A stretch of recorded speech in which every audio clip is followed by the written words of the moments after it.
জন্য শ্রমিক কমিশনের প্রধান করেছেন এবং তিনি তার জন্য যথেষ্ট পরিশ্রম করেছেন, সারা বাংলাদেশে কাজ করেছেন এবং একটা সফলভাবেই তিনি সেই শ্রম যে তার যে সুপারিশ, সেই সুপারিশ গভর্নমেন্টের কাছে পেশ করেছেন। সেই সুলতানুদ্দিন আহমদ সাহেব এখানে আমাদের রয়েছেন,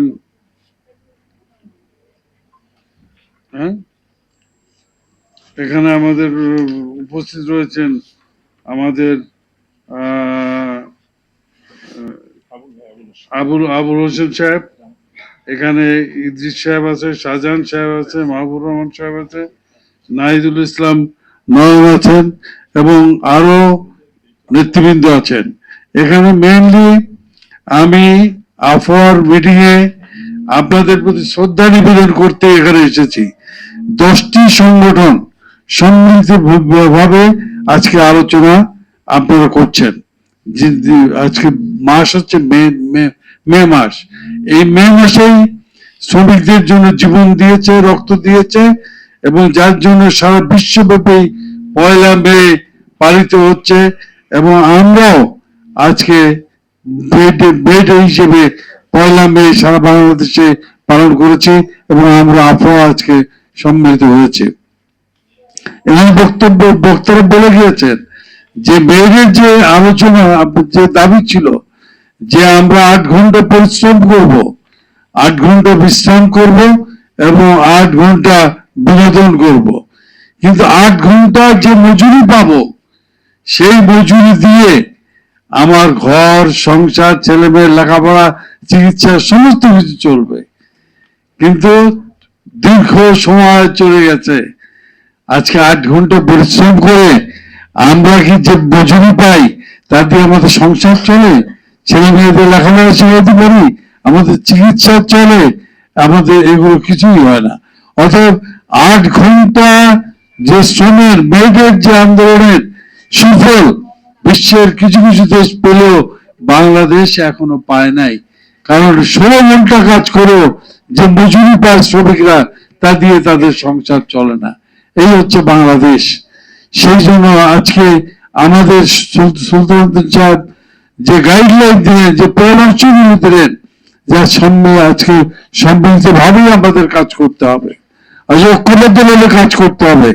আজকে আমরা আফওয়া আছি, আইবিসি আছে, জি স্কোপ আছে, তাদের সাথে বসতে হবে, আলোচনা করতে হবে, শক্তিকে আরো বৃদ্ধি করতে হবে এবং এই শক্তিকে বৃদ্ধি করে আমাদের দাবি এবং অধিকারের জন্য আমাদের আওয়াজ তুলতে হবে।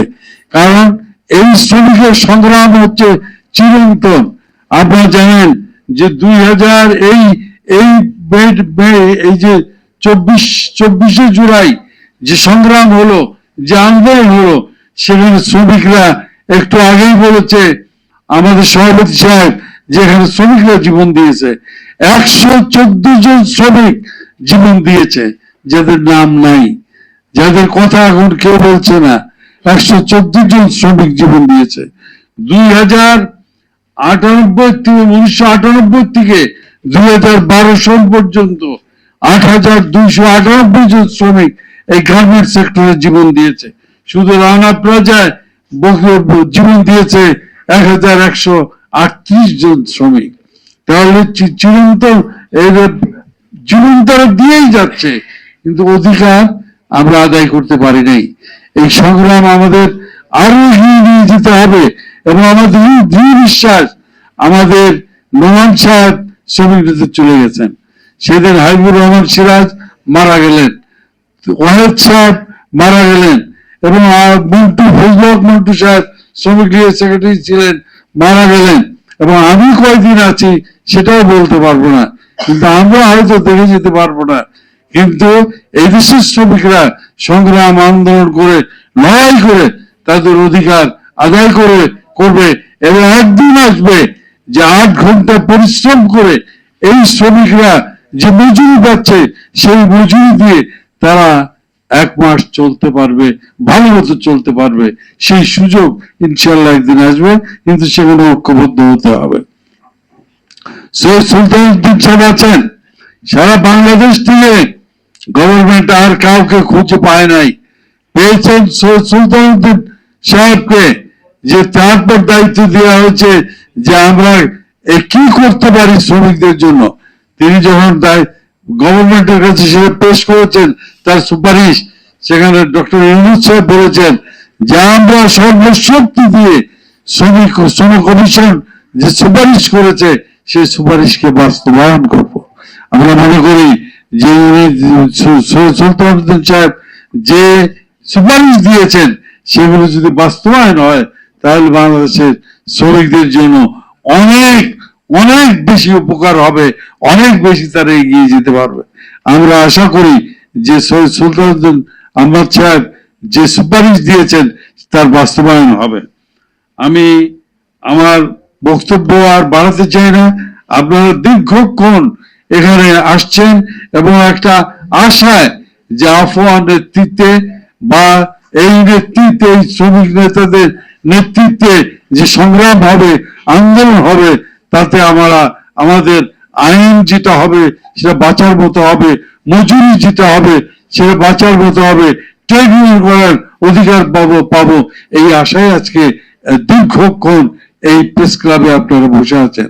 আমি আশা করি নেতৃবৃন্দ সেই আশাকে বাস্তব রূপ দেওয়ার জন্য বাস্তব পদক্ষেপ নেবেন, এই আশা ব্যক্ত করেই আপনাদের সফলতা কামনা করে আমি আমার বক্তব্য এখানে শেষ করছি।